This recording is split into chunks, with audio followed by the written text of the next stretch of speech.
Good evening, Baz. How's it going, sir? Very well. How are you, Alex? I'm very good. I'm very good indeed. Right, what do we have? Special event today. We've gone with a very unpopular film, but you might have not heard of this week. It's Avatar 2: The Way of the Water. I think probably the most spoken about thing in the weeks, isn't it? And we went to go and view it at the cinema, like everyone else, and I think we both came away with a really good impression, actually, didn't we? Yeah, and actually, like you said, popular opinion.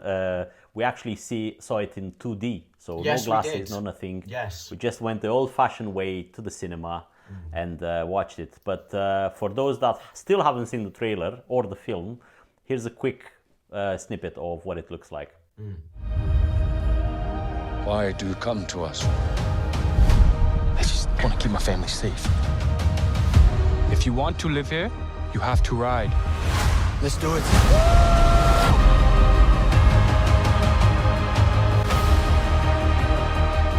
Outcasts, that's all they see. I see you. Dad, I'm a warrior like you. I'm supposed to fight. Protect the people.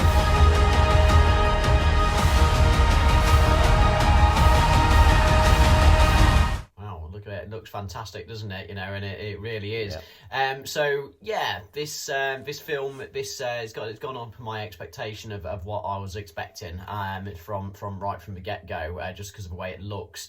And as we said, we saw it in 2D, didn't we, Alex? And after viewing it, I actually think it might be worth a rewatch either in 3D or that in IMAX, because it's that type of film, isn't it? But yeah, essentially the film focuses on Jake Sully and his fight against the humans that follows on from Avatar 1, essentially. And this takes the role of him he kind of has to remove himself from his tribe and go off to another part of the world that he lives in and join a new tribe to almost stop his own people from being attacked, because they're trying to attack that particular tribe because he's in it.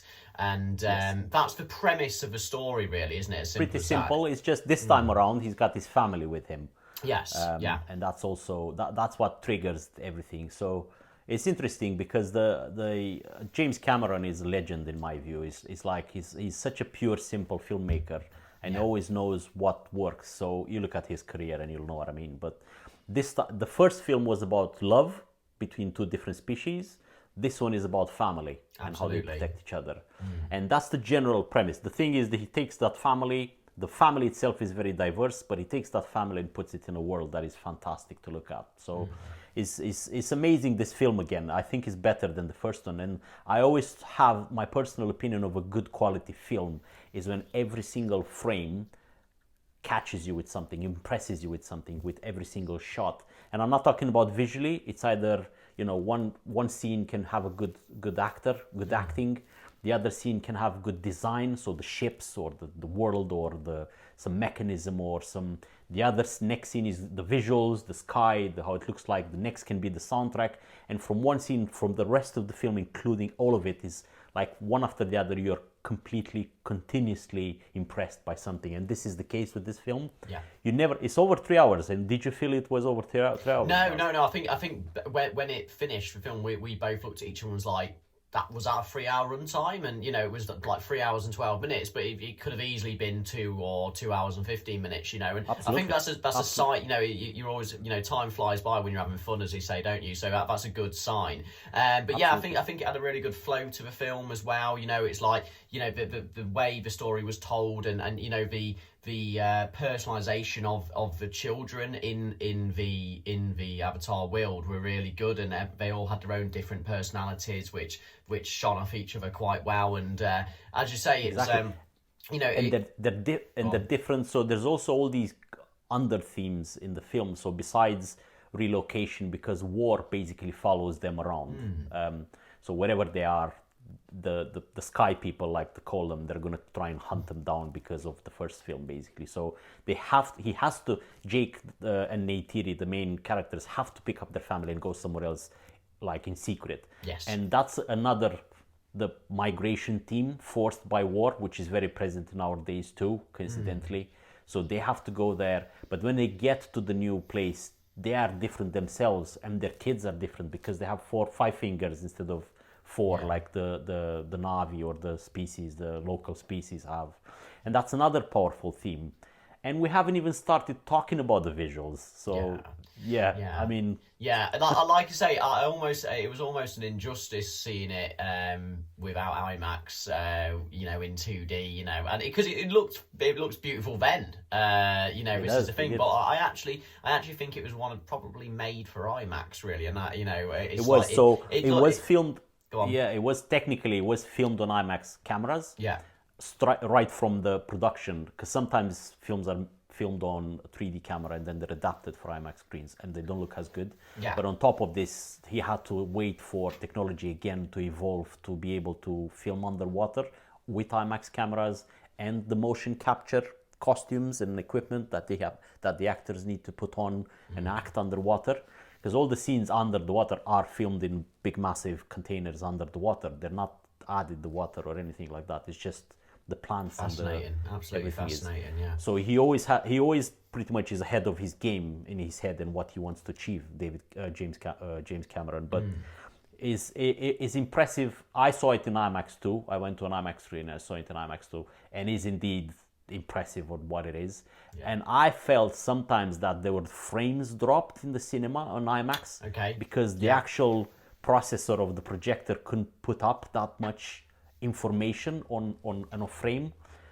So it's just impressive what it is doing, and I'm happy to see that, to be honest, because it's a step forward in cinema. Yeah, that's what another good thing I think about this film, which it definitely beat its predecessor, is that this is kind of element in the background, isn't there? This layered element of you could compare it to maybe like the Red Indians, the native folk of the Americas before colonialism came in terms of what's happening to the family, as you say, the migration from one tribe to another because of the deforestation and the attack of nature from the humans, which can emulate the white man, I guess.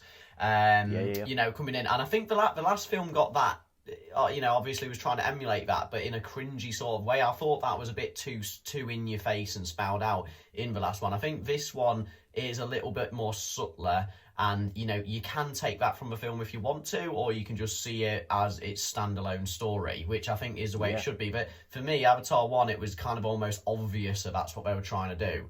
This one, exactly. Yeah, I agree. This one is much more balanced in its themes. It's balanced much is more the right controlled. word. Yeah, and I think that's because of the length of it. Maybe it's because of the length of it, and he had more time to establish what's going on. Because you spend more time in the new world on the sea when they move to this new tribe. You spend more time with the new characters because there's 4 kids that they need to introduce. Yeah. So you have to wait for every single one of them to see their personalities and how they're played and all of it and their issues and all of that.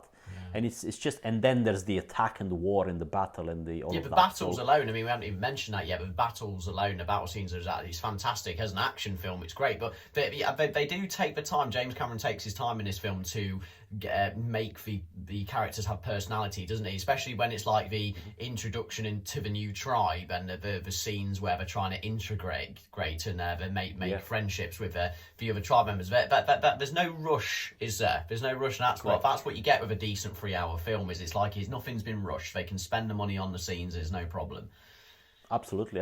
I mean, I expect this to get nominated for all sorts of special effects and visual effects, and very well deserved for it. But to be honest, we've talked about this film now for 5 minutes, and we have barely mentioned the visual effects, which are just that makes the price of the ticket, just the visual effects. But the actual story, and we had people crying in the cinema when we went. And we're watching blue people having a fight, basically. And people are crying over it. Well, that's what we should have said for the review. Blue people have a fight, and that's it. Yeah. But that's stars. And that just goes to show, that's credit to the film that you can actually just make that happen. So well done. If anybody can still find a ticket or a seat available to go and see it in the cinema, the biggest screen you can pick up, well deserved. Yeah. Very well done. Good film. All right, sir. Thank you very much. Take care, Alex. See you next time. See you next time. Bye.